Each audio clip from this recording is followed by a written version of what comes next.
बिस्मिल्लाहिर्रहमानिर्रहीम। अस्सलाम वालेकुम। मेरा नाम शैला तबस्सुम है और देख रहे हैं आप मेरा यूट्यूब चैनल। आज हम आपको आम की अफादियत और ख़वास के बारे में बताएंगे। आम, जिसे फलों का बादशाह भी कहा जाता है, हर छोटे बड़े की पसंदीदा फल है, जिसे बड़े शौक़ से ख़रीदा और खाया जाता है।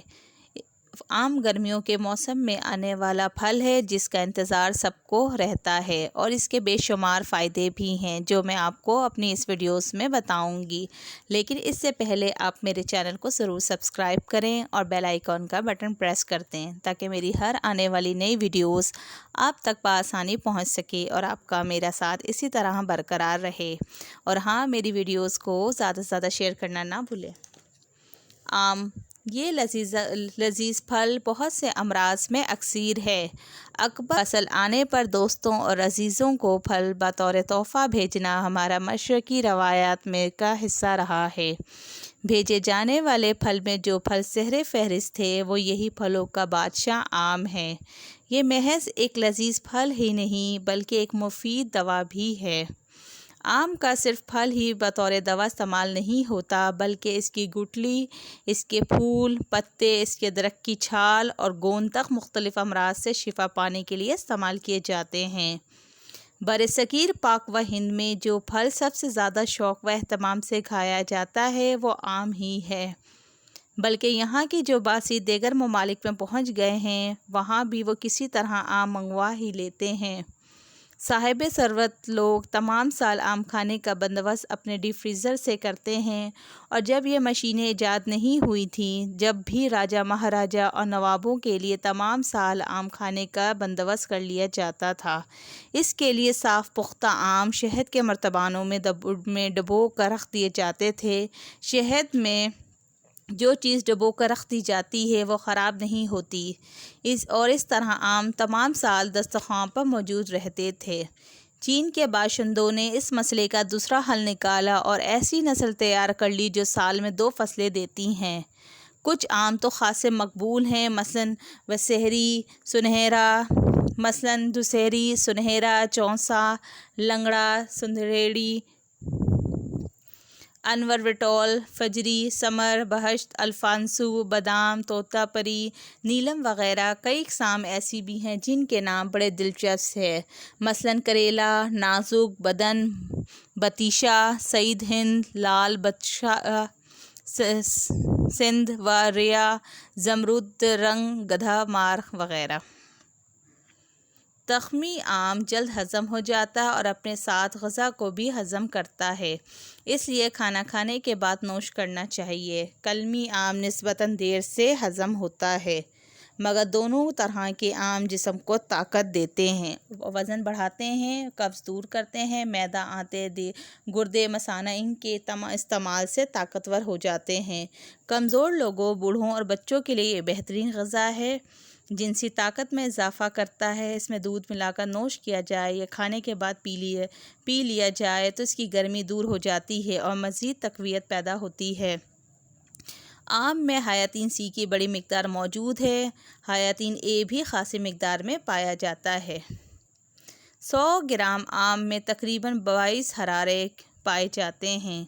इसलिए वो लोग जो कि वज़न कम करने के ख्वाहिशमंद हों या बड़े हुए ब्लड प्रेशर या ज़्यादतीस में मुब्तला हों, वो आम के इस्तेमाल में एहतियात बरतें। आम हमेशा पानी में भिगोकर ठंडे कर लिए जाएं और खाने के बाद इस्तेमाल किए जाएं।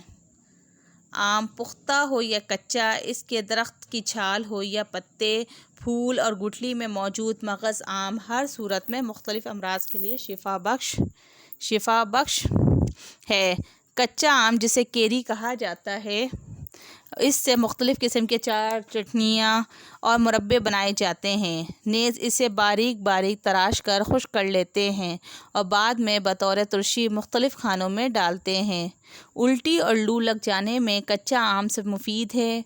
इसे गरम राख या अवन में भूनकर छिलका छील देते हैं, फिर इसे पानी में डालकर अच्छी तरह मसल कर छान लिया जाता है। इसके बाद शक्कर से मीठा करके पिलाते हैं। इससे मतली व कै की शिकायत दूर हो जाती है और लू लग जाने के नतीजे में आने वाला बुखार और प्यास की शिद्दत रफ़ा हो जाती है। بالکل اسی طریقے پر گرمیوں میں پینے کے لیے بڑا خشک و ذائقہ شربت بنا کر بھی رکھا جاتا ہے۔ اس غرض سے 1 کلو کیری لے کر مذکورہ بالا طریقے پر بھون کر چھلکا دور کر لیا جائے، یا پھر پہلے ہی چھلکا چھیل کر اور کاشے بنا کر 1 لیٹر پانی میں بہت ہلکی آنچ پر اس وقت تک جوش دیا جائے جب تک وہ گل نہ جائیں۔ پھر انہیں مسل کر موٹے کپڑے میں چھان لیا جائے۔ اس کے بعد 1 کلو شکر ملا کر ہلکی آنچ پر ہی پکایا جائے۔ 4 یا 5 چھوٹی الائچیاں کوٹ کر چھلکے سمیت اس میں شامل کر دی جائے۔ جب قوام شربت کی طرح گاڑھا ہو جائے تو اتار کر دوبارہ چھان لیا جائے اور خشک بوتلوں میں بھر لیا جائے۔ عام مشروب کی طرح پیا جائے۔ اس شیرے کو چاٹنے سے اور قے سے متلی میں افاقہ ہوتا ہے۔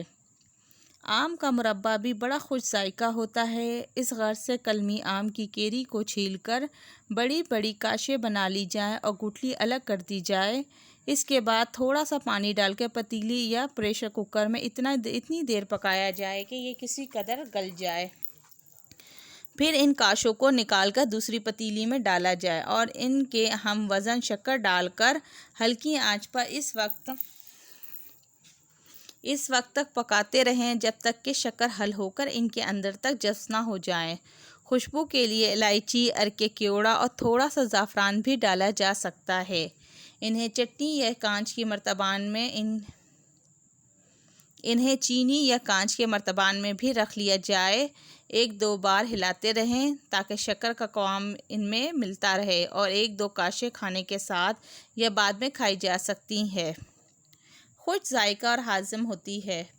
مشہور ہے کہ آم کے گٹھلیوں کے دام۔ یہ شاید اس وجہ سے کہا گیا ہے کہ آم کی گٹھلی کے اندر سے نکلنے والا مغز بھی بہت سے امراض میں مفید ہے۔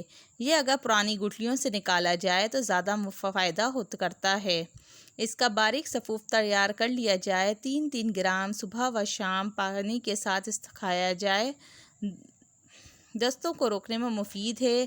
نیز خونی بواسیر اور آم کی زیادتی کو بند کرنے میں بھی استعمال کرواتے ہیں۔